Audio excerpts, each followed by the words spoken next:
Continuamos en este resumen semanal informativo. La tercera comisión de la permanente encargada de los asuntos de Hacienda y Crédito Público, Agricultura y Fomento, Comunicación y Obras Públicas recibió al maestro Emilio Suárez Licona, nombrado por el Ejecutivo Federal como jefe de la Unidad de Coordinación con Entidades Federativas de la Secretaría de Hacienda, quien realizó una presentación en donde resaltó el constante aumento en el crecimiento de las participaciones y aportaciones federales. Recordó que luego de la crisis de 2008 aumentó la contratación de deuda en estados y municipios. Considero fundamental el que es imprescindible asegurar la sostenibilidad de las finanzas públicas locales y que la adquisición de deuda cumpla con la ley y se destine para los fines que la propia ley mandata. ¿Qué se está haciendo para asegurar la sostenibilidad de las finanzas públicas?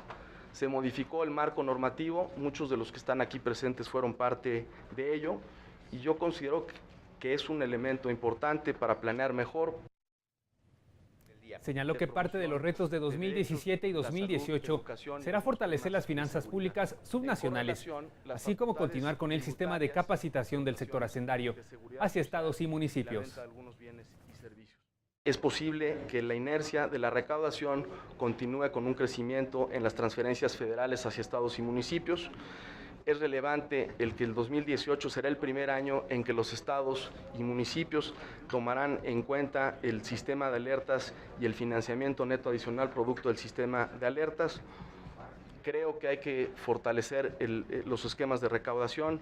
Y fortalecer los esquemas de recaudación, me gustaría ser puntual en este tema, no implica la creación de nuevos impuestos, simplemente es eficientar la recaudación a nivel local. Ya en la participación de los grupos parlamentarios, las y los legisladores externaron sus preocupaciones en temas como el sistema de alertas, así como las acciones para mejorar la fiscalización. También hablaron sobre la contratación de deuda y la transparencia en la rendición de cuentas.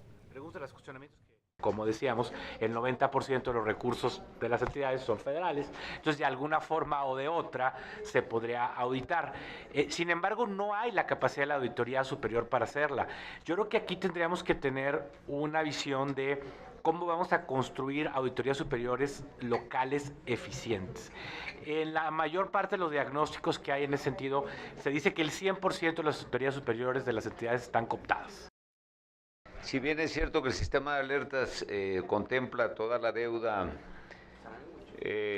bancaria y que además afecta de manera muy fuerte a municipios y estados, una queja constante de quienes toman las riendas de un municipio o un estado es lo que les heredan como pago permanente durante su mandato los anteriores. Yo quisiera saber los alcances del sistema de alertas. En muchas ocasiones se desconoce hasta el objetivo de la deuda a contratar, ya ni siquiera las consecuencias, pero en otras lo que se puede evidenciar es el propósito de la deuda abiertamente en un asunto de corrupción, de desvío, de robo, de una serie de cosas que hoy se ventilan en diferentes espacios públicos. El sistema de recaudación de estados y municipios, entre otros temas, fueron cuestionamientos de los diversos grupos parlamentarios.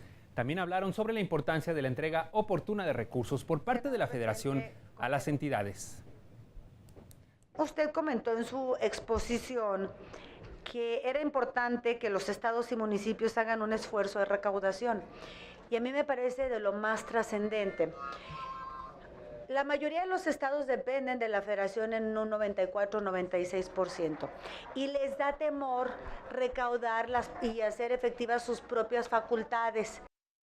Tendríamos que ver la manera de que Hacienda le baje a los estados los recursos en tiempo y forma a los municipios para que se puedan desarrollar las obras de forma adecuada, conveniente y oportuna.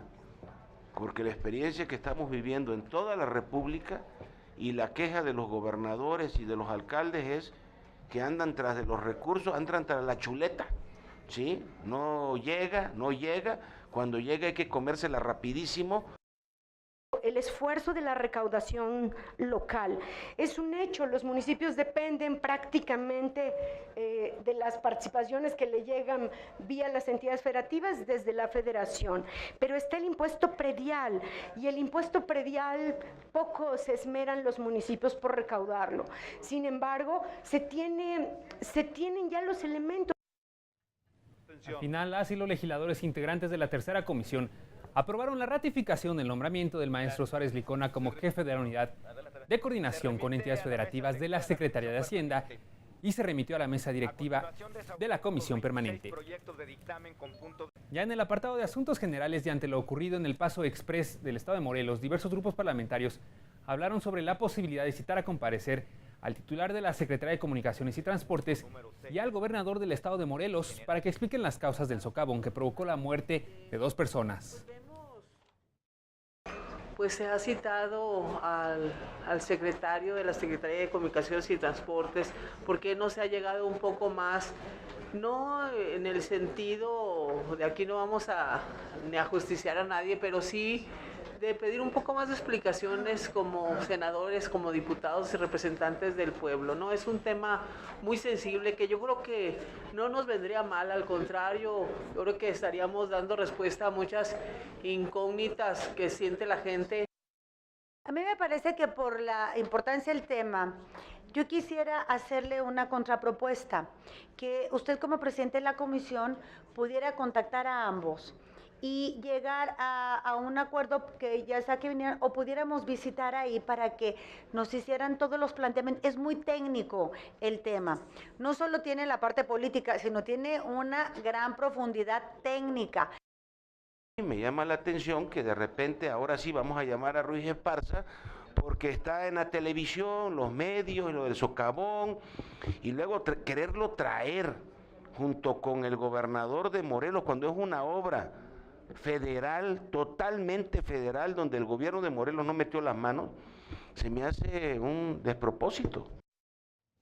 Finalmente, el presidente de la comisión se refirió a los siguientes pasos sobre este asunto. En virtud de que ya está por llegar el informe técnico que tiene que enviar la Secretaría de Comunicaciones y Transportes y que se solicitó, esperar a que llegue el informe técnico y como consecuencia convocar a una reunión de trabajo por separado al secretario de Comunicaciones y Transportes y también al gobernador del estado de Morelos. La segunda comisión de la permanente debatió un acuerdo que exhorta a la Procuraduría General de la República continuar con las investigaciones en torno a las denuncias de espionaje presuntamente realizadas a través del programa conocido como Pegasus, presentadas por periodistas, defensores de derechos humanos y líderes políticos, garantizando en todo momento los principios de objetividad, imparcialidad, eficacia y lealtad, así como los derechos humanos de las víctimas u ofendidos, a fin de lograr el debido esclarecimiento de los hechos y, en su caso, solicitar asesoría, asistencia técnica y cooperación de instituciones nacionales e internacionales.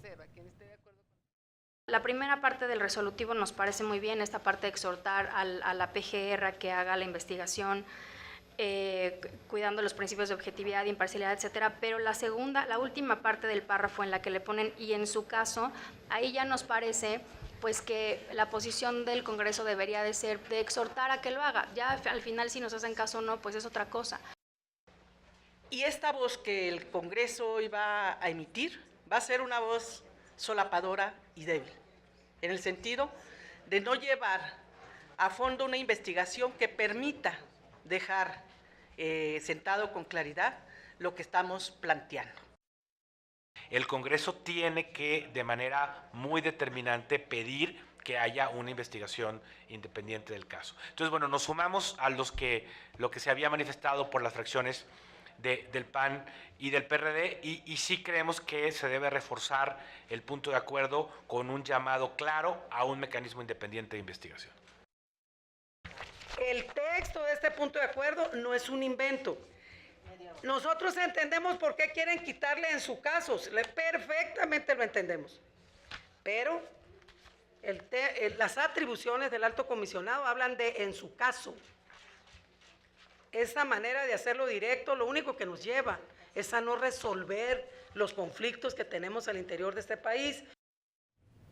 Después de exponer estos argumentos, las propuestas de modificación se votaron y no alcanzaron mayoría, por lo que el punto de acuerdo fue aprobado en sus términos. Por otra parte, presentan diagnóstico de avances y rezagos del sistema de información y gestión educativa en el Senado. Toda esta información al volver del corte. Continuamos.